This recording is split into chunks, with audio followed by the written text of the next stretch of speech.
প্রিয় দর্শক, দেখেন বিএনপি ক্ষমতায় আসার সাথে সাথে নারায়ণগঞ্জের খুবই নারায়ণগঞ্জ কতগুলো মার্ডার হয়েছে, তাই না?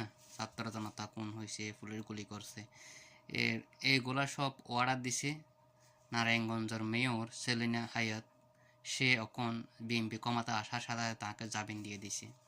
অন্যদিকে টেন্নাফের বদি, এক নামে পরিচয় ইয়াবা বদি নামে, সে সারা বছর 12টা মাস সে ইয়াবা ব্যবসা করে চলে, তাকেও জামিন দিয়ে দিচ্ছে। দেখেন, একটার পর একটা জামিন দিয়ে দিচ্ছে এই বিএনপি সরকার।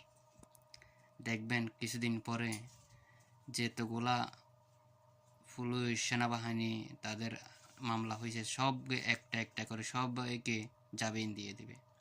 শেষ ফলে বলবে এগুলো আমরা কিছু জানি না, কিন্তু এই হত্যা 1400 হত্যার মাধ্যমে এই বিএনপি ক্ষমতায় আসছে, সেগুলা কিন্তু এখন ভুলে গেছে।